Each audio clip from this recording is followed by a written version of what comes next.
night may be long and the dark may be deep, but the answers are there to be found. Whether it's the normal, the abnormal, or the paranormal, you're in the right place. Let's go beyond reality. Welcome to the show. I'm trying to see if I remember how to do this. I mean, it hasn't been that long, has it? It's been, what, 2 weeks? I mean, we had I don't know, 4th of July week up through last weekend, and I think it's been just 2 weeks. Maybe a week and a half. I'm not sure. It's good to be back, though, and it's great to see everybody filing into our chat room. Hello to everyone, and thank you for being here. We've got a really interesting show tonight. We've got Vince Wilson joining us. I believe this is the first time he's been on our show, but I'm excited to talk to him. He's a paranormal investigator and a researcher. He's also an expert on seances and the Ouija board. We're going to be talking about all of that. He's a certified parapsychologist with the American Institute of Parapsychology. He lectures on things such as the paranormal, magic, mysticism, folklore, myths, legends. He's also an accomplished illusionist, a hypnotist, and a mentalist. So he's got a lot of breadth of experience here, and our conversation is going to touch all of those things. So I'm very, very excited. Hello to everybody in our chat room. I know I kind of said that already, but I see people saying hello, so hi. It's great to be here as we ramp up a show to talk about the things we love to chat about. I will say that we've got some great shows scheduled. For the most part, I'm going to be doing these, trying to keep to the schedule. I'm doing the live show Tuesdays and Thursday nights, and I know that's not the 4 nights a week that we used to do. But as you know, I'm working on a couple of other projects. One of them is the political show that I'm doing, the Independence Gang. Many of you participate in that, and I appreciate that you do that. If you're looking for it and you'd like to find out what it's about, and you're interested in hearing people talk about politics, not everybody is, but that show is called The Independence Gang, and you can find it right here on YouTube and on Twitch, which we are also streaming on tonight as well. There's also a podcast version of The Independence Gang you can find on all major podcast platforms. So if you prefer to listen to a podcast version of a show, that's there, just like this show is. This show is found in all of those same places. We appreciate you subscribing and following to everything that you can. Here on YouTube, there's no charge for a subscription, so please hit the subscribe button if you're not a subscriber currently. And if you're on Twitch, you can hit the follow button. There's no charge for that. If you decide to subscribe to the show on Twitch, we appreciate that. That gives us a little bit of support, which is very, very helpful.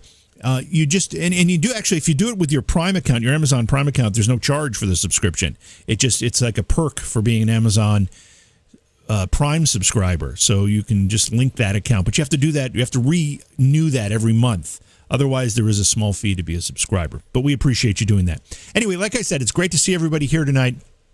I did want to go over a bunch of paranormal headlines, but I'm going to save that because one of the other projects that we've been working on here, as you know, Britt Griffith and I have done a couple of Sunday night shows where we actually split the night. We do a political thing in the first part of the night, and then in the second part of the night we switch it to paranormal, and we do it on this channel and a couple other places. And we talk about things in the news, paranormal headlines, and every once in a while you'll be scrolling through Facebook or Twitter or something, and you'll see somebody caught a ghost video or a Bigfoot video or a UFO video or something like that, and we break it down a little bit. We take a look at it. We let you know what we think, and we ask you what you think. And we've been doing that Sunday nights. We didn't get to do it last Sunday. We didn't do any shows this last Sunday because it was 4th of July. And we didn't want to rip people away from their families who were trying to, spend the holiday with friends, families, whoever it happened to be. But I think we're going to do it on a regular basis on Sunday nights around 11 o'clock. It's a little loose, so you need to hit the notification icon on the YouTube channel here to make sure that you're notified when the show goes live. That's the best way to do it. That little bell icon, it's up in the corner somewhere. I never know how to describe it, but it's there. So it's a lot of fun, though. The last couple of Sundays that we did the show, not the 4th of July, but the 2 Sundays previous to that, we had some pretty cool evidence. Not only are we looking at stuff that's contemporary and in the news, but we actually were talking about some things that not Jason, I saw somebody write Jay in the chat room, Corey, hey, that Britt has caught during his investigations with ghost hunters, which was kind of cool to bring some of that footage back and talk about it in a little more detail. And he's got a lot of that, so we'll mix that with the stuff that we find in the news, the articles that we find in the news, and we've had a lot of fun with it. I hope you have too. So again, tonight we're talking with Vince Wilson. He is an investigator and a paranormal researcher. He's a lecturer. He's a seance expert. We're going to be talking about seances, the Ouija board, his investigations, and some of the other work he does. So there's a lot to talk about tonight for sure, and it's probably best if we get started doing this. So we'll take a quick break, and when we come back, we'll have our guest, Vince Wilson. It's Beyond Reality. We'll be right back. Hey, it's JV here. You know I've asked for your support in the past, and I'm going to do it again because it's really, really important. And there are a couple of ways you can support the show, and it's so inexpensive. Now, you can go to Patreon, and you can become a Patreon supporter, and we really, really encourage that. But there's also another way. If you look at the description of the podcast, if you're a podcast listener, and you scroll down to the bottom, there's a way to support the show directly through the podcast app. And it's only 99 cents a month. It's less than $1. You probably have that change in your couch right now. That $1 a month, less than $1, goes a long way in helping us produce this program, provide great interviews for you during the course of the week. I thank you in advance because the support is so important to the program. All right, welcome back to the show. It's Beyond Reality. Thanks for being patient, everyone. We're fortunate to have our guest with us now. Vince Wilson is an investigator and a researcher of the paranormal. He's also a lecturer, a seance expert. He also talks about Ouija boards, and we're happy to have Vince with us. Vince, welcome to the program. Great to have you here. It is great to have be here tonight. I guess the spirits were not aligning correctly for us to be on together initially. But I'm glad I could finally make it on. Yeah, it wouldn't be the first time. I have to tell you, there's some weird things when you do a show late at night, and and you can never explain exactly what's happening.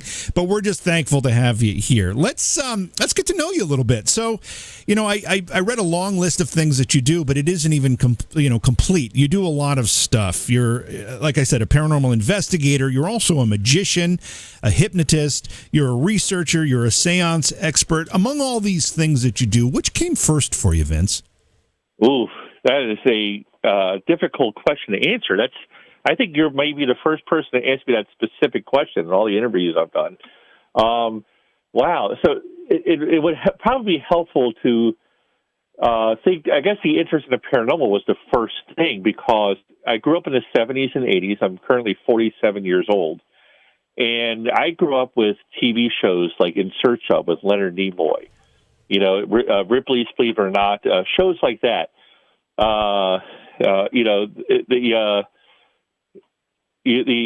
Those shows really inspired me because they were presented as documentaries, if you remember those at all. Oh, Vince, I hate to interrupt you because I really want to hear the rest of your answer, but I just have to tell you, anytime I'm asked about my start in the paranormal and my curiosity, I reference the Leonard Nimoy In Search Of program.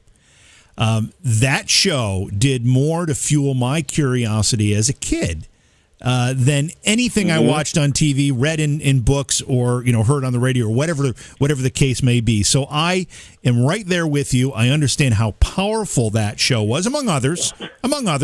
But that one is such a pivotal show, and so many people that I bring on this program, Vince, cite that. People of our age, of our generation. I don't know that somebody 20 years old might reference that, but people who were alive during the 70s, even as young kids, watched that show and were influenced by it, and it still affects them today. So I completely hear what you're saying. Exactly. Of course, there was in the late 70s there was the magician Doug Henning, which made people really feel like he was introducing them to a universe of wonders. One of his talents was the ability to make people feel as if he was also experiencing the magic with them. And then there was Harry Blackstone Jr., which is another big influence in the magic department. And these things combined really influenced me in the direction I want to go in, which was understanding how things work, beyond electronics, computers, and even science sometimes. I want to know, was this real? And if it was real, how could it be real? And I did a lot of research into the origins of things. A lot of what we know in regards to magic, hypnotism, paranormal investigation, psychology, sociology, These all have a singularity, an origin story, a point in history that everything would have evolved differently if it weren't for one man, and that was Anton Mesmer, basically the creator of the concept of mesmerism, which he called animal magnetism. Mesmer was onto something, even though he didn't know what it was. He was wrong about what it was. He thought it was some kind of magnetism or an aspect of the ether that allowed humans to be influenced. This eventually became hypnotism. It also inspired people like Emanuel Swedenborg, who inspired spiritualism. And this inspired psychic investigation, parapsychology. Aspects of the mind associated with this, with hypnotism, inspired to some degree the evolution of psychology, psychiatry, sociology, anthropology, paranormal investigation, and later parapsychology, of course. All these things have, and of course, modern magic. The Davenport brothers were spiritualists. They escaped from a spirit cabinet. This would later inspire people like Harry Houdini. Aspects of spiritualism evolved modern illusion and magic as well. All these things tied in together by this one person. So I have to ask you a little bit more about this person. You said Anton Mesmer is the name of this person? That's the word. That's where the word mesmerism comes from. I was just going to say, so the word mesmerize, that came from his work? That is correct. Now, he didn't come up with that himself. That was named after him. Right. From his, the people that came after, right. after his. But they took his name and they made a verb out of it and made a word out of it that relates to the work he had done. Now, what was the time frame that Anton Mesmer was doing his work? The late 1700s. Oh, wow. He was actually debunked in France by Benjamin Franklin, believe it or not. Benjamin Franklin actually, claimed that he was a fraud. And he was, to some degree, a fraud. But also not in a weird way, because he was definitely onto something. There was such a thing as mesmerism. That was something he was hypnotizing people, but he thought it was because of the magnetized water he was submerging them in, and the magnets he would surround their bodies with. He misidentified what it was. But he was hypnotizing people. He was influencing them, making them believe that they were better. So he had this ability to influence people through hypnosis and, these more, what's the word? I guess, is it the power of suggestion? Yeah, but is it psychological? Is that what this falls under? I'm not sure what the word is. Oh, certainly, yes. Yeah. Hypnosis is when the conscious and subconscious minds are more connected. It's what you feel like just before you go to sleep and what you feel like just shortly after you wake up. That's what hypnosis is. It's sometimes called the theta state, of cycles of seconds of brainwave activity in which these two aspects of the mind are more connected, the inner mind and the outer mind. And that is what Anton had accidentally stumbled upon. By calming their minds, allowing their subconscious and conscious mind to be connected, he was able to convince them that they were, that their ails were, being healed, that their pain was going away, that their problems were getting better, that they had clearer minds, for example. And he did not know what he was doing, but he was doing it. Yeah, so he stumbled upon this ability to hypnotize, for lack of to use as a general term, hypnotize people. He just attributed it to the wrong things. He was doing it, but he thought it was related to, as you said, magnets or this water or whatever. But it was actually him doing it, as making a connection to that person, as a hypnotist would do today. Mm-hmm. That is correct. You're absolutely correct. It was an amazing bit of history, but people later were curious about what he was doing. Like, was there any truth to this? And I find this an amazing sort of connection with Anton in that way, because I also wondered, is there anything truth to this? Well, this is more of a thought process of the people that came later on, of course.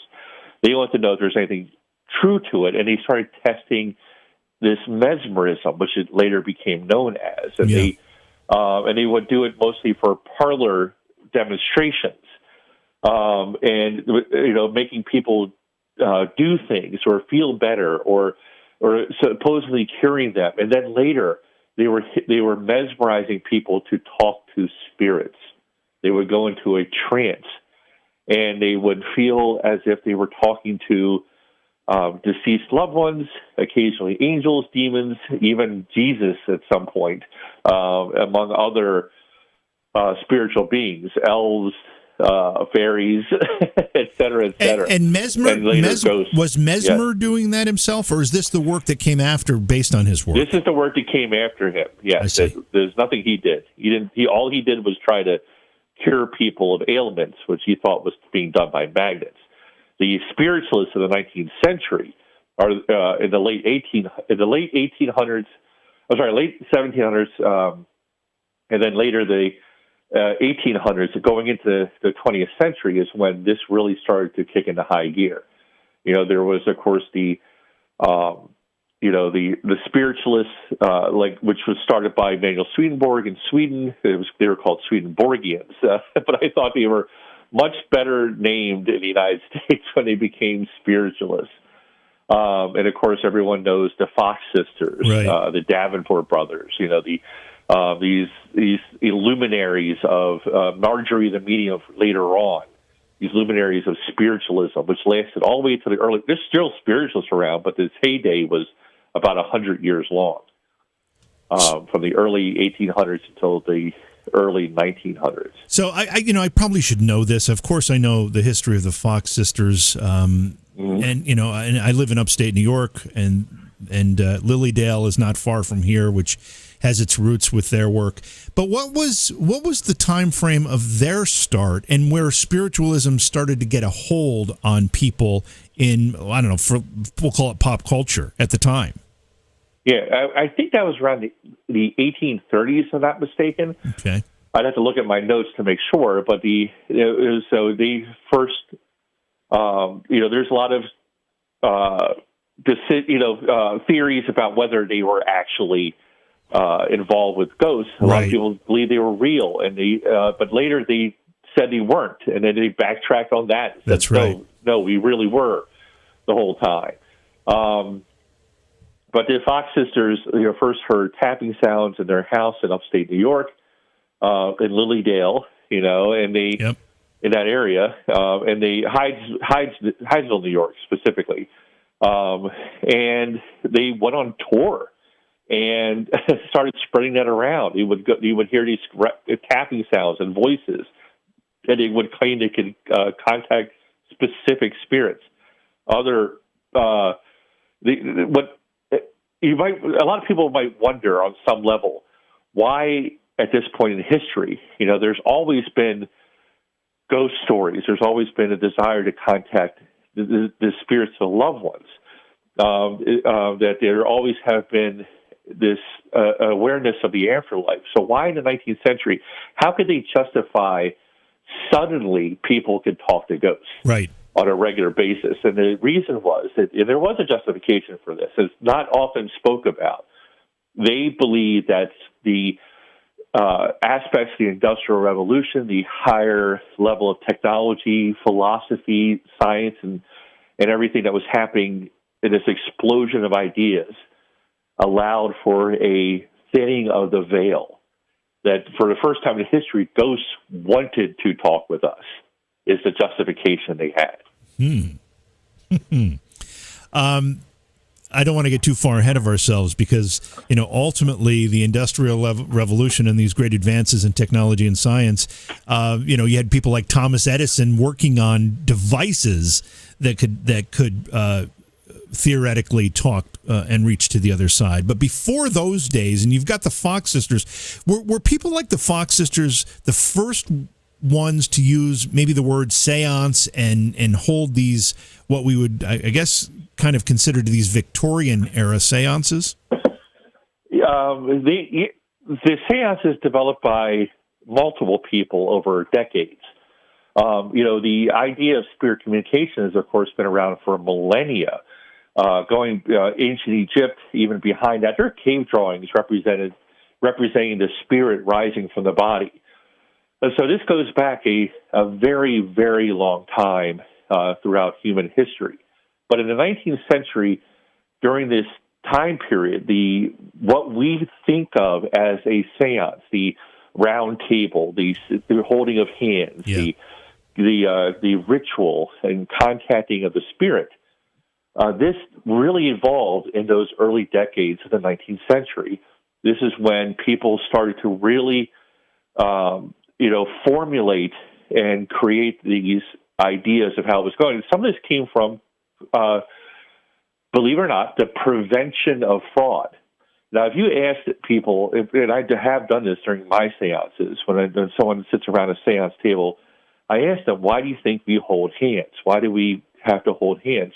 And, of course, they say that connect our energy. And there is some truth to that. There is an idea for that, of course, but in reality, it was, for the most part, to prevent fraud. They assumed that if your hands were clasped, and they would even put their feet over each other's feet, that you couldn't fake anything. Now, that's not true. You still can fake stuff. So but it was at least a preventative measure they would take. You could always have. I usually do my seances by myself, rarely bring an assistant. And if I do have an assistant or a partner, they would participate as well. But how they would do it in those days is they would have a confederate hiding in behind a door or a secret panel. Yeah. A lot of the ideas that we have today about secret passageways and panels and fireplaces that slide to the side and that sort of thing came from spiritualism and people trying to fake and hoax, attendees to their seances at the time. But yeah, these all evolved from multiple different inputs over decades. The whole setup, the round table, the trumpets, and that sort of thing. The moving of objects. One of the things that we tend to appreciate is that, when you're talking about the 19th century, you're talking about a time, particularly in America, you're talking about a time when, I don't know, the infant mortality rate was something around 50%. I mean, it was death was all around everyone. We didn't have antibiotics to cure what we now take for granted as basic bacterial infections. They would kill people in a lot of respects. You just did not have the comfort of expecting to live a long life like we do now for the most part.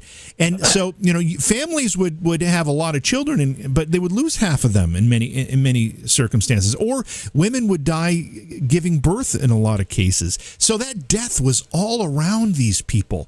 So I can fully understand why they might have a propensity to try to want to reach across, to reach to the other side, to try to make contact with a loved one who who died very young. Yeah, exactly. And think about this particular time period in history, the Civil War, right on the tail end of the Revolutionary War by only a couple of decades. And you had international conflict, you had famine, disease, the things you mentioned, of course, all these stresses happening around the same time. Why would you not want to continue conversations with these loved ones? All this, like you said, a lot of death is happening, and life has to move on. But some people can't accept that. They can't accept the idea of moving on. So they hold on to the past, they hold on to those loved ones, and they keep them tethered. Whether you believe they really are trapped on Earth or coming back to communicate, there is an aspect of not allowing the dead to move on.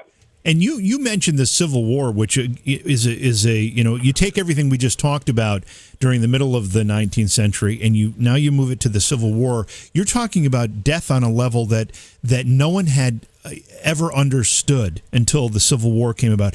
Almost 700,000 Americans died. I don't remember what the population of the United States was at that point, but it was rather minuscule compared to what it is now. Mm-hmm. Everybody had a loved one, if not a brother, sister, spouse. They had a loved one who died in the Civil War. And these people would leave in 1860, 61, and then they wouldn't find out that they had died until 3 or 4 years later. And, they had very little communication with them during the war itself. And then they'd find themselves grieving. They didn't have any pictures of that person generally. So again, that was like a shot of adrenaline to the spiritualist movement. You're absolutely correct. And also it was spiritualism around this time period became political. There were spiritualists and seance hosts or mediums, specifically, that were claiming to be in contact with the founding fathers and saying, depending on what side of the conflict they were on, they were saying that the founding fathers would not agree with what you're doing. They would not agree with how this is. If you're from the North, they were saying, slavery is wrong, and if from the South, George Washington would be saying slavery is okay. Right.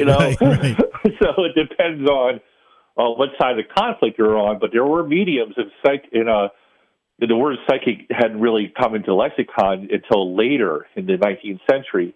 But mediums, fair enough, who were saying these things on both sides of the conflict, basically, trying to convince followers that their thought process was right and the other side's was wrong. So spiritualism during this time period was very politicized. What's the difference, if there is a difference, between a spiritualist and a medium? A spiritualist, it's like at the time period, pretty much all mediums were spiritualists, but not all spiritualists were mediums, if that's a good way of putting it. There were definitely people that had the touch that allowed them to communicate with spiritualists, and those people had followers that believed in it.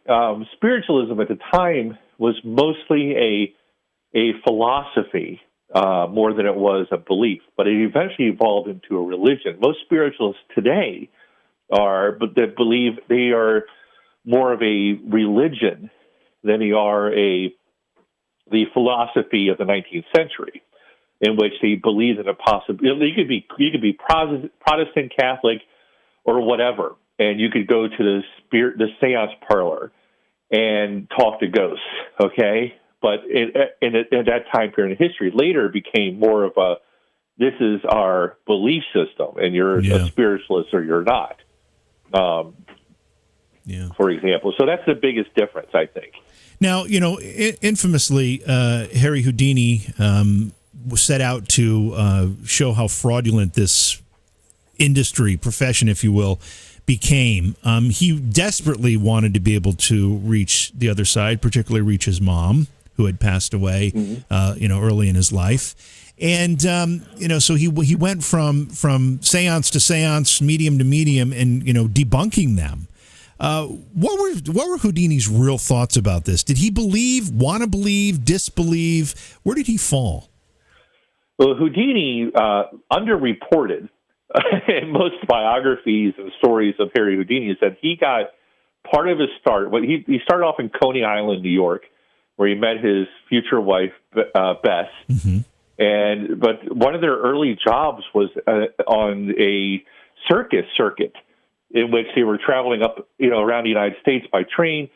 It was part of a circus, and they were doing spiritualist seances and psychic entertainment, quite ironically, if you ask me. Right. And that did spark an interest in it, and it helped him evolve that into what later became his magic shows. His magic evolved over a great. He didn't start off doing escape magic. He was doing card tricks and other things and psychic entertainment. And then eventually he perfected his escape act.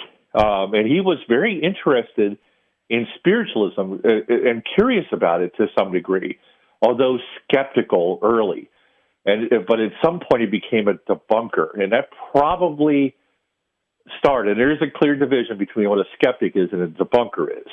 You know, he became a debunker when he was invited to the beach house of Sir Arthur Conan Doyle in, I think it was New Jersey, I want to say, or New York, and to do a demonstration. His wife, Mrs. Doyle, was going to do a demonstration of automatic writing. So Houdini and Bess went to their beach house, and I think they sat on the deck, and she went into a trance and started writing multiple pages of communication with Houdini's beloved mother. Mm-hmm. Right? You know, he was very, very close to her and was devastated by her death. Yep. And so she started writing this. So she writes this page down, and she draws a cross and circles it, and then starts writing almost four to 6 pages of just rambling. You know, saying, "Harry, I miss you. It's your mother. I'm here with your father now. I hope you're doing okay. Don't worry about us, Harry. We're here up in heaven," et cetera, et cetera. It's just stuff like that. When it's over, Harry asks a simple question, one question. Although he had multiple questions, he asked only one. My mother was Hungarian. She barely spoke English. Why is it in English? And without missing a beat, she says, "Why, Harry, in heaven, everyone speaks English." So, perfect British answer, if you ask me. But right. There was multiple things, of course, wrong with it. She was a Hungarian Jew, and she wrote she drew a crucifix at the top of the paper first. Yeah. Harry's real name was Eric Weiss. His mother never called him Harry ever, called him Eric. You know, the right. Harry came from the fact that he was raised in New York, and locals would call him Harry, you know, which came out to sound like Harry. And Houdini came from the French magician Jean-Eugène Robert Houdin. And he adopted that name, thinking that the I would make him like Houdin. So he put down on the end and became Harry Houdini. So after that, the Doyles and Houdini had a falling out, and they never spoke to each other again. Harry wrote a scathing telegraph to him, and then wrote up an article in a newspaper, and from that moment on was dedicated to debunking all spiritualists as frauds and fakes. We're talking tonight with Vincent Wilson. He is the author of a book, Ultimate Ghost Tech. You can find that, I think, on Amazon, right, Vince? Yes, yeah. You can also get it at ghosttech.com. I have it on sale in that. It's a direct download if you don't want to. You can get, of course, the physical copy is always great, yeah. But there's a digital download on my website for only $10. We're talking about spiritualism right now. We've got a lot of things to cover tonight. I want to move the conversation to Ouija boards now, or spirit Sure. boards. You know, I think Ouija is a trademark name. They're really spirit boards. When did they first come on the scene in the form that we recognize now, and what do you think of their effect? Well, they first came into their current form in the late 1900s, and there were some early sort of prototypes, but the board we know today was invented probably by Elijah Bond or the Fudd family. It's kind of a mixture of history right there. But in the late 1900s, in my hometown of Baltimore City is where the Ouija board was invented, and that modern format was created. The Ouija board was mostly it was used for spiritualism, but it was mostly a board game come the 20th century for all the way up until the 1970s. Marketing would promote it as a date night game. Yeah. You know, that yeah. you would sit down with your date and play with it and talk to ghosts, and she would get scared and hopefully cuddle up with you, you know, in fear. My parents used to play. My parents used to have friends over, and they'd play it, and they played it. It was a game, yeah. and it's funny to think back now because so many people are terrified of using Ouija boards and, believe that they open up a portal to things that are not good. And I think back of my parents, with a few drinks and smoking cigarettes, because everybody smoked back then, they're playing Ouija board with their friends. I think that's funny. Yeah, think about that. It all changed. Everything changed in 1974 with a movie called The Exorcist. Uh-huh. Yep, that is what the little girl Reagan played with the Ouija board and talked to Captain Howdy, who told her mother wasn't pretty because demons are jerks, basically. But yeah, it all started with that Ouija board, in that movie with the stars of The Exorcist. Up until that point, it was a harmless board game that everyone had fun with, and now because of that movie, there's this connotation to it, a stain upon it that said. I asked people, I said, "What are you scared of? You think at the Ouija board manufacturing plant at Hasbro, there's a coven of witches cursing every board as it comes down the assembly line?" It is a piece of cardboard with laminate plastic on it and a plastic planchette. That's what a Ouija board is. So there's listeners, I'm sure, right now saying, "But I had a bad experience. Something happened." And so now, my question for them would be, would that have happened if you weren't using a Ouija board? If you really think a ghost was in your house and you had a negative experience, can you really be sure it would have happened if you used something else? Right. And here's the weird thing, the weird disconnect here. Like, ghost hunters go out and they have negative experiences. What you can hear the story, you can hear it's negative. I was pushed, I was bitten, I was scratched. Bad things happen, et cetera, et cetera. And as long as a Ouija board's not involved, they're okay with it. Yep. It's like, as soon as a Ouija board's involved, now it's bad. And I would argue that a Ouija board is safer to use in a paranormal investigation than EVP. And if you like, I will explain that.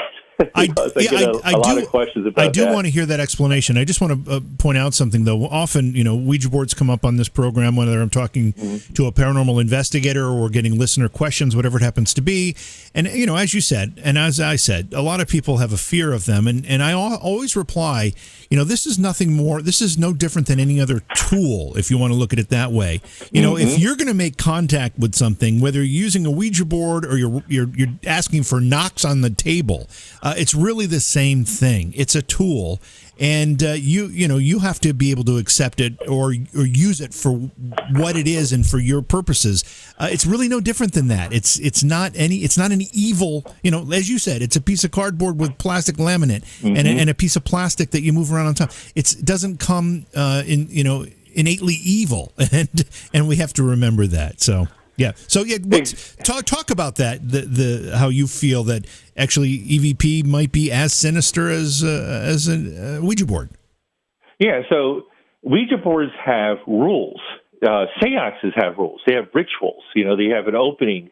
When you're supposed to contact a specific spirit, you're supposed to contact them by name, hopefully, or you can say the ghost of the human who haunts this location. If you don't know the name.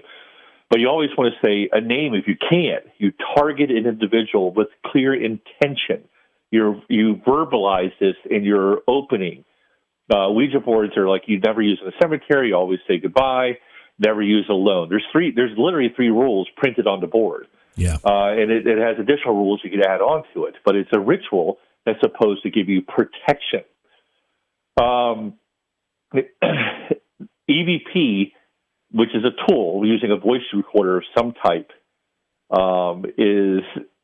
it always starts, almost always, in most investigations I've been to, it starts off with the same words. And you know what those words are? Is anybody with us? That's correct. Is anyone here? Now, Yep. If you believe that the possibility that saying that invites entities in it, think of those words. Is anyone here? That, if you believe in the power of ritual, then you're opening up that location to literally any entity, any being, any power. All right? Whether harmless or harmful, angelic or demonic, or to be honest with you, I wouldn't even want to meet an angel if that were possible. The Bible describes them as being pretty terrifying. But any entity, including the possibility of a ghost. So a Ouija board technically has more protection. If something negative happens, it's usually because it's being misused. We're going to run out of time before we even come close to covering all the stuff we want to talk about. I want to ask you about your paranormal investigating. How long have you been doing it? And I guess when you investigate, do you do it for, I don't know what the word is. Is it a research effort for you, or is it more personal than that?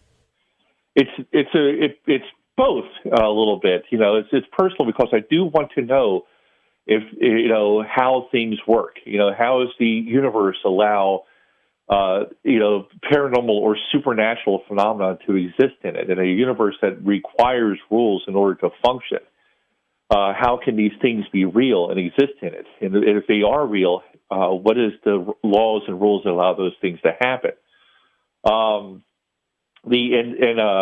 a parapsychologist, I've been investigating since 1998.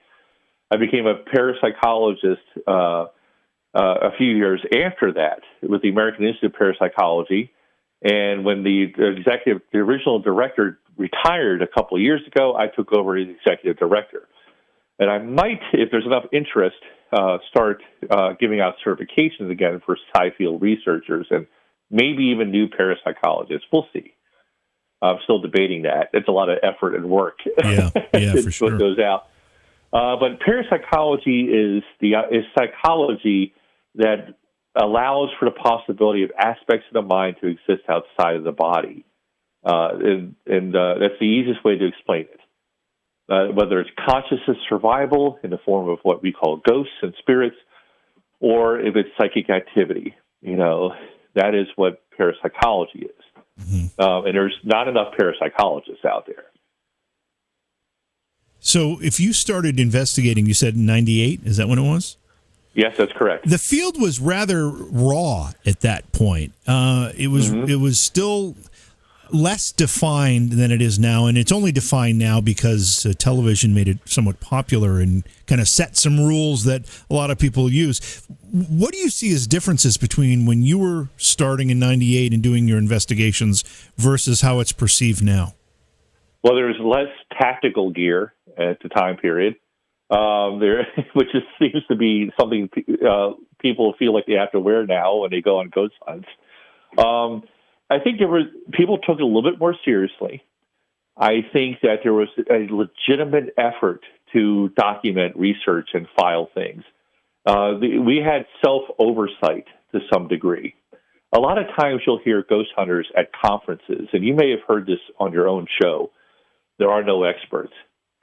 And although people will disagree with this and they'll deny it, there's the reasons that they say that are not the reasons they think they're saying it for.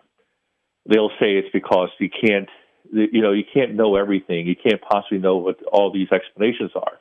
You could be an expert on fictional things. You could be an expert on literature, on science fiction. You can be an expert on unicorns and chupacabras and other things that might not exist. And you can be an expert on the paranormal by understanding the history, contributing to publications. And what the word expert literally means, having an above-average understanding of a topic. And so you can have experts. The real reason ghost hunters don't want experts is because that means oversight. That means having accountability. Yeah. And that's the problem with modern ghost hunting. Is that, hey, if you're doing ghost hunting for fun, if you're going to Eastern State Penitentiary, Waverly Hills Sanatorium, going to conferences and getting autographs from your favorite TV ghost hunters, there is nothing wrong with that. And that's great. That's a fun, awesome, wonderful, self-fulfilling thing to do. But don't go in people's houses. Stay away from families and children and the homes of people. You shouldn't be going into private residence. Most people are not qualified to do that. Now, I agree with what you just said, but explain why you said that.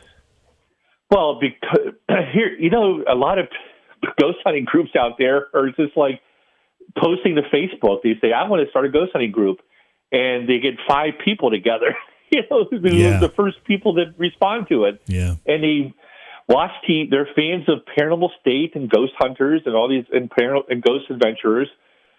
And then they go out and do a ghost hunt in someone's house, and they barely even know the people they're investigating with. And there are families there. These people could be, maybe it's ghosts, but what if it's mental illness?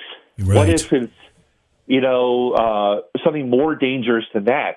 What if they're trying to fake or fraud you to get because they think it'll get them a TV show of their own? And that has happened. It's happened to me. People try to fake I've seen pull one that. over on me sometimes. No, I've seen that. Believe me, I've been involved in the paranormal reality television scene for a long time. I've seen that a lot.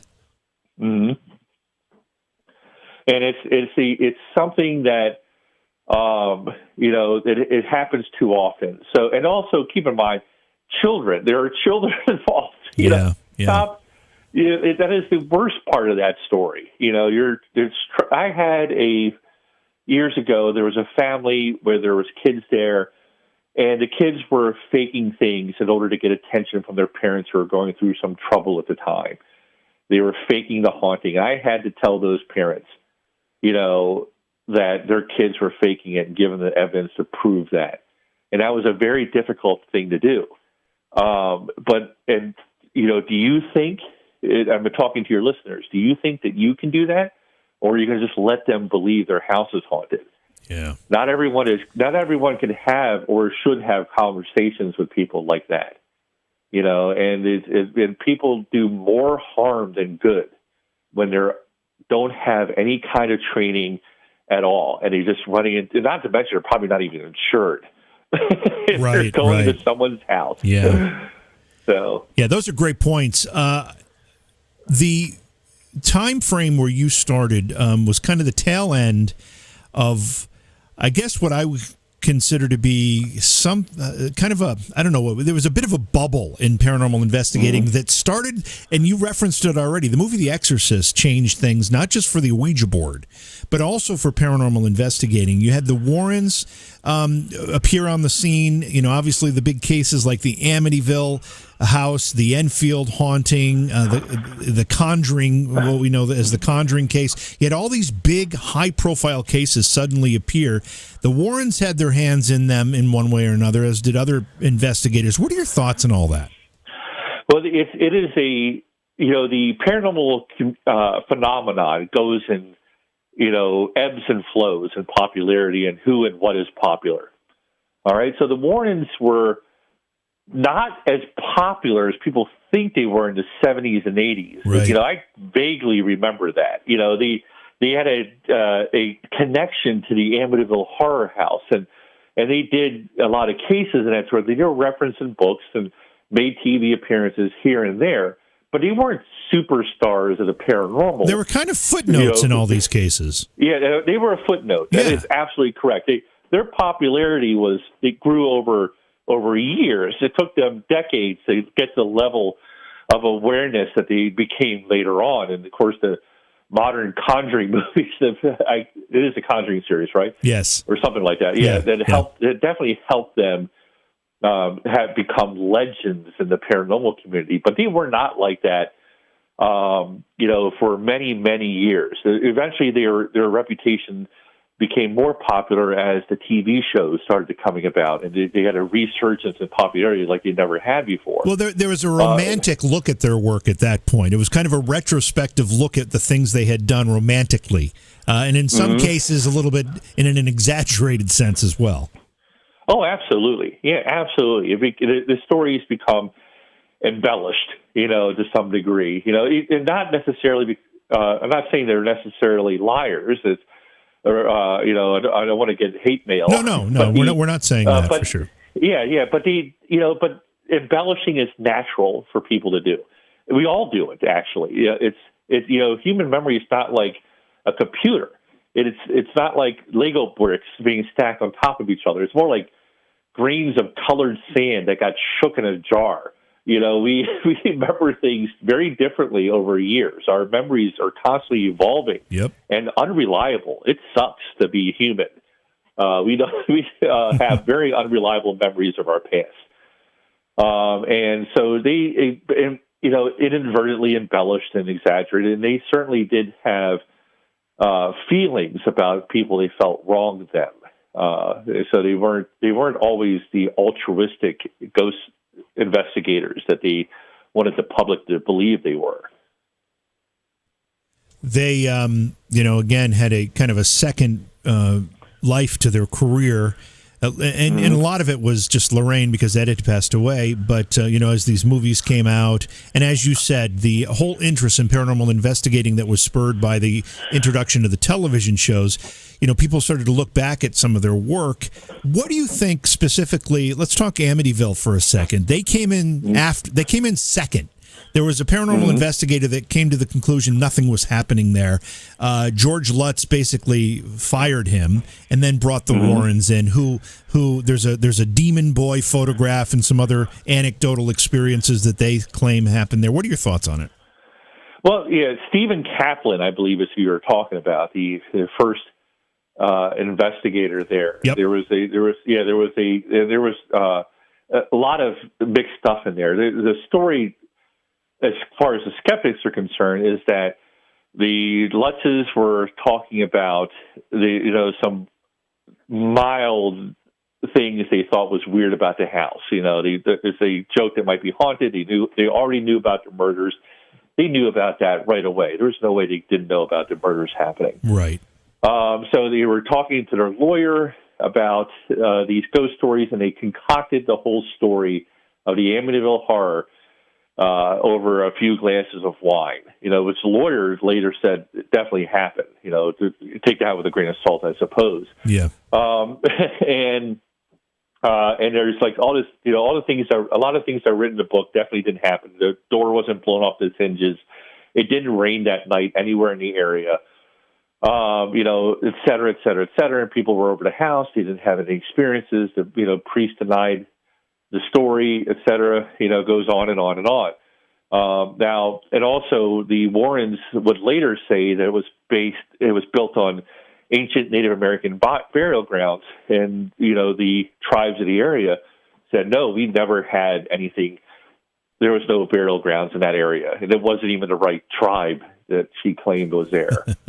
So there was a lot of controversy. Could she really be a medium and just be wrong? Sure. You can't deny that possibility if you're a believer, But the Amityville Horror, at the very least, was highly exaggerated. We all have built-in barometers for this type of story. We've heard our entire lives ghost stories, legends, myths, folklore, religion.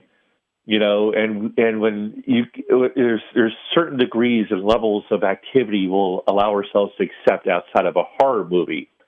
If someone said, I heard footsteps coming down the hallway, okay. There was a knocking on the door. Oh, yeah, that might be true.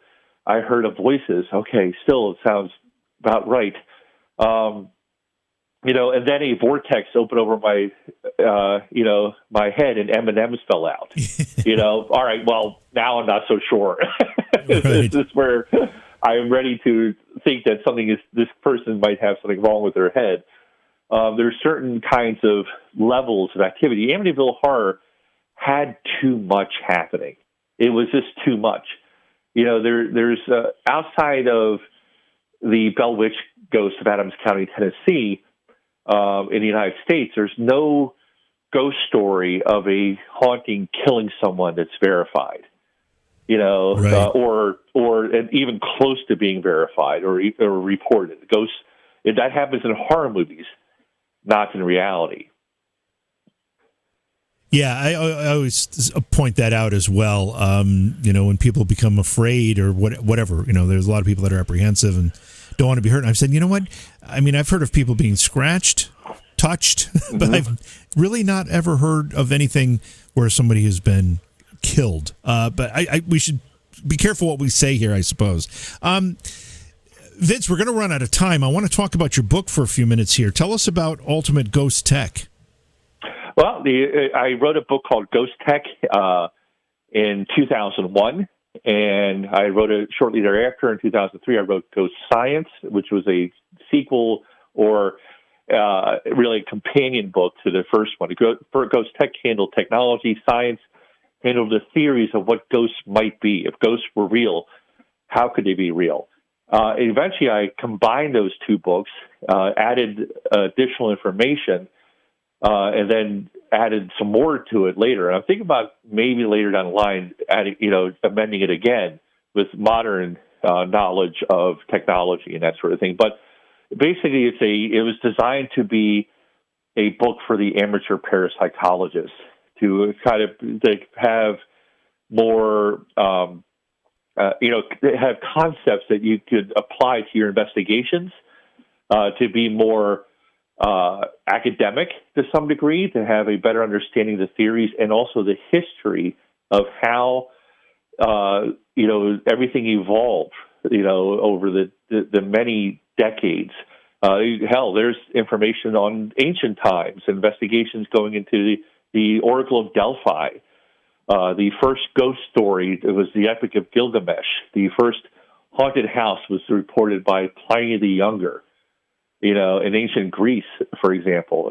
All that's referenced in there for the would-be sci-field researcher to have an opportunity to have, hopefully, a more professional investigation than the TV show Ghost Hunters out there.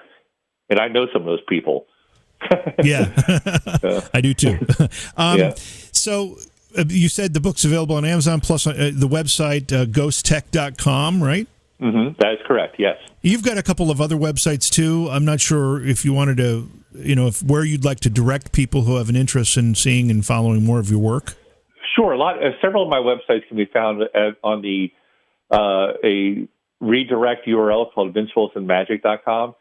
And I do psychic entertainment and magic shows as well, which always incorporate ghost stories and the paranormal into them. There's a clear definition. Magic has helped me be more skeptical, but not a debunker. I want to make that clear. Just because I am more self-aware of fraud and fakery doesn't mean I think everything is fraud and fakery. Right. I just will not be easily fooled into believing that your house is haunted if you're trying to get a TV show. But I do believe that that the paranormal exists, and there's things that we don't understand yet. You make such a great point when it comes to that. We have to have you back on, Vince, because we really just scratched the surface of the things that we wanted to talk about. I would love to be on, yes, absolutely. Yeah, so we'll make sure we get that set up. How can people reach you? Is there a way to reach you through the websites? And what do you have anything? Do you have anything? Email forums. I'm on social media. You can find me on Facebook, for example. And do you have anything coming up you want to let folks know about? Yes, in 2 weeks I will be doing using hypnosis to do a past life regression Zoom meeting. So if you'd like to. You can go to ghosttech.com. There's a link right on the front page and sign up for that. And we're going to do a online Zoom past life regression. I've done it before. I've even done seances through Zoom. If there's enough interest, I would love to do another Zoom seance. But I do seances in Baltimore, and I am available for events if you would like to have a seance at your event. And I'm also, if there's enough interest, I might restart the parapsychology program with the American Institute of Parapsychology for those who are interested in being either parapsychologists or, if you'd like to have a little bit more freedom, a sci-field researcher, which is a term I came up with for the amateur parapsychologist. I've got to ask, my final question has to be about Baltimore, because you mentioned that what we know today is the Ouija board was invented in Baltimore in I think you said the late 19th century. We know Edgar Allan Poe lived in Baltimore, wrote his famous works in Baltimore. What was going on in Baltimore at the end of the 19th century, Vince, that made it so creepy? I don't know. That's a very good question, because spiritualism was big there. The very first magic club, called the Demons Club, was in Baltimore. It was founded in Baltimore City and had incredibly famous, internationally known magicians as members. Edgar Allan Poe died there under weird circumstances. Wow. In fact, that's a whole episode to itself right there. Yeah. In 1849. But yeah, there was Baltimore City was a very strange city. A lot of things were happening at the time, and it's some of the most haunted places in the United States are. Most of your listeners probably never know this, in Baltimore City. It's really, really cool. Final question for you, I promise, and I've got to let you go.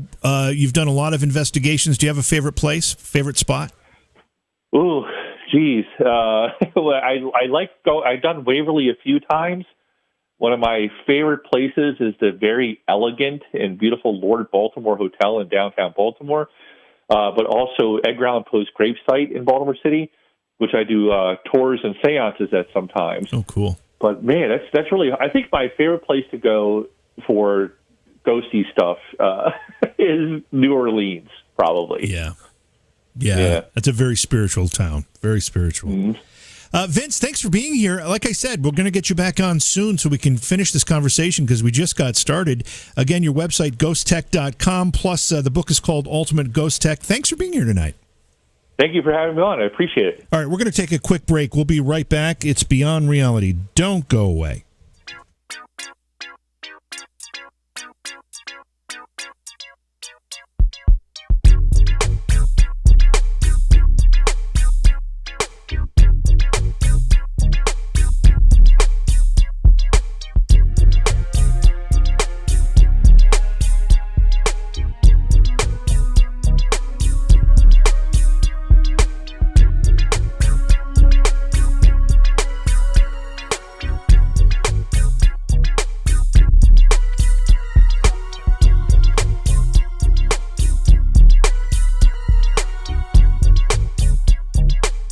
Like I said, my hair is out of control now. We're going to have Vince back on. We got a late start due to the problems early on, and we have a lot more to talk to him about. Very interesting guy and with a lot of great experience, and I love his perspective on a lot of what we talked about tonight already, so it'll be time well spent. We'll have him back soon.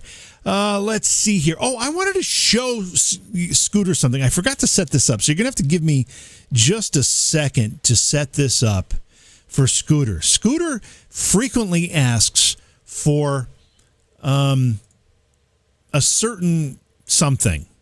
I wonder if anybody in the chat room knows what I'm talking about. He's constantly asking for something. I know it's a very broad description. However, I got an email today that I find very, very interesting. So what does Scooter, other than 3 trivia questions, what does Scooter, who has inappropriately changed his screen name in YouTube to Doug James. Oh, I need a haircut. Arts Bridge Photography. I definitely do. I just have not wanted to sit through the hassle of getting it done yet.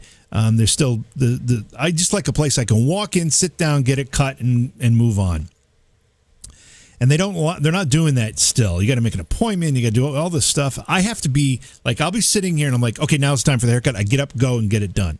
I can't do this, schedule it, and have to be in the right frame of mind. Yes, Scott, he does always ask for 3 trivia questions, but that's not the one I'm talking about. Iowa has it. He's always talking about the Naked Witch, wants to see the Naked Witch. I found the Naked Witch book again. Not that I lost it. It's just been on a shelf. But that's not what I wanted to mention. It is about the Naked Witch. I got an email from the Naked Witch.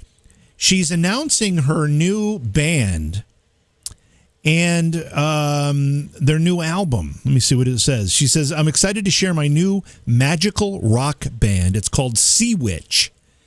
Music and magic have always been inextricably entwined. We chant to manifest. We dance when raising power. We sing when conjuring. In Sea Witch, we weave together the ecstatic energy of guitars with deep rock bass rhythm and wild, heavy rock drum beats with bewitched lyrics. Every song is a spell, an incantation, a tool for manifestation. There is a spell book on the website with magical lyrics. So I'm going to try to get her back on the show to talk about this, but this is a promotional picture of the band. And the only lady in the picture there is Fiona, who is the Naked Witch. We know her better as the Naked Witch. So, Scooter, we're going to have her back on the show to talk about the band that she's now started. And, so I thought you'd be excited about that, Scooter. I was excited to tell you because I knew that would be of interest to you. Yeah, I do. I mean, it's out of control. It's out of control. All right, couple trivia questions, and then we'll call it a night. We haven't done this in a while. We have not done it in a while. Okay, first question. Here we go. First trivia question. Dr. Seuss was once challenged by a publisher to write a book using only words from a vocabulary list of 348 words that a first grader would know. Dr. Seuss rose to the challenge. What book did this challenge inspire? I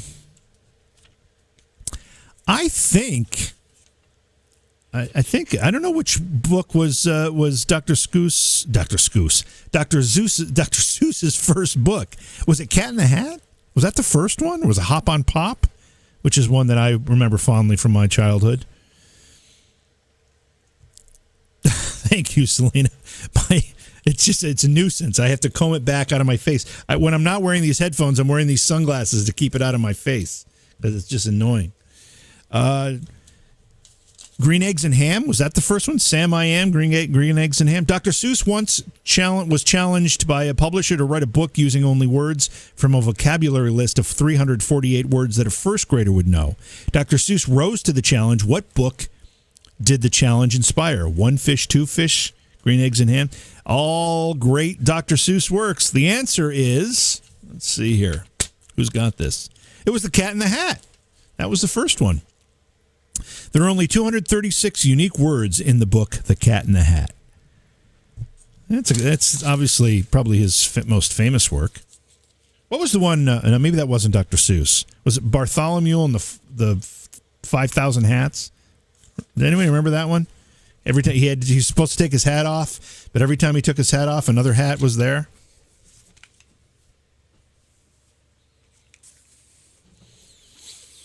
Okay. Next trivia question. Here we go.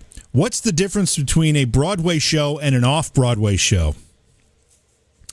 Okay, so I produced an off-Broadway show, so I happen to think I know the answer, unless there's something technical about it. I mean, it's pretty self-explanatory, I would say. Nice job, Scooter, getting that one right. Nice. I got a flip thing going. What is happening here? Whatever. We'll live with it. What's the difference between a Broadway show and an off-Broadway show?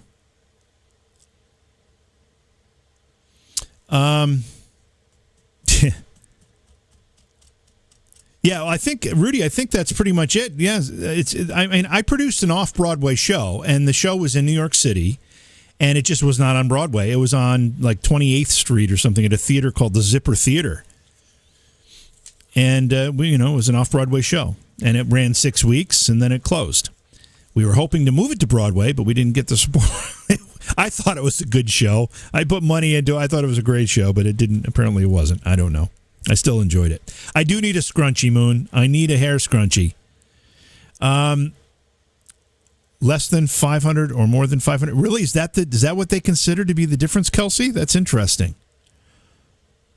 What's the difference between a Broadway show and an off-Broadway show? The answer is the terms. Oh, nice. The terms refer simply to the number of seats in the theater. A theater with more than 500 seats is considered Broadway. A theater between 100 and 499 is off-Broadway. And a theater with less than 99 is off-Broadway. Wow, I did not know that. And I literally did produce an off-Broadway show. And I just, being naive, I guess, just assumed because it was not on Broadway, it was on 29th Street, that's why it was considered off Broadway. That's really interesting. See, we learn things. We do this and we learn things. Scooter, here's your third trivia question, just to keep you happy. I mean, you get a 2 for now. You got the Naked Witch reference, and now you get 3 trivia questions. Here you go. In ancient Olympic Games, the pentathlon was a 5-event contest, including the long jump, running, wrestling, javelin throwing, and discus throwing. A modern version of the pentathlon debuted in the 1912 Olympics. What are the 5 events in a modern pentathlon? I have no idea, and I don't really care too much. I've never watched pentathlon competitions. There are only a few Olympic sports that I really care to watch. That's not one of them. Just throw a little hairspray. Interesting. Hairspray on this. It's all curly in the back. In ancient Olympic Games, the pentathlon was a 5-event contest, including the long jump, running, wrestling, javelin throwing, and discus throwing. A modern version of the pentathlon debuted at the 1912 Olympics. What are the 5 events in a modern pentathlon? I'm assuming wrestling's not one of them. So, let's see, long jump, running, javelin throwing, discus throwing. Maybe the 5th one is bike race? Not 1912, probably not. Pole vault? Shot put, maybe? I mean, you've got javelin throwing and discus throwing. Maybe shot put? Yeah. Running, bicycle, swimming, fast walking, and flying? How do they fly? Rudy, how do they fly? I want to know more about this. Thumb wrestling, limbo, yodeling, duck calling, and distance. That's Scooter's pentathlon. Running, swimming, bicycling, and 2 others. Yep. So bicycling seems to be a popular pole vault. Okay. Let's see what the answer is. Wow.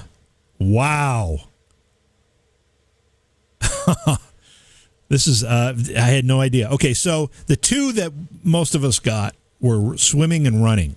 Well, running anyway. Few people said swimming. The other 3, Kelsey, you got it.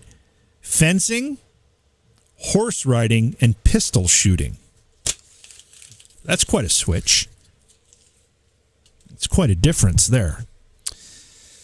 Okay, so tomorrow night, 10 p.m. Eastern, the Independence Gang will be on the Independence Gang channel. So if you're interested in a political discussion, please join us for that. It's me, Britt Griffith, and we always have a couple of guest panelists that rotate through a bunch of people. We have a lot of fun perspectives on the program. Again, it's the Independence Gang tomorrow night at 10 p.m. Eastern on the Independence Gang YouTube channel and also on the Independence Gang Twitch channel. Please subscribe to both, everything. Appreciate that. And then we'll be back next Tuesday night with a live show here. I don't remember offhand. Let me see if I can tell you who we've got coming up. I know Slick is updating the calendar more regularly now as we get moving again. Let's see here. Who's this? John Topp. We're going to be talking about soul systems. Nice. Okay. All right. That'll be fun. That's next. Yeah, that's next Tuesday night. So, but again, Independence Gang will be here.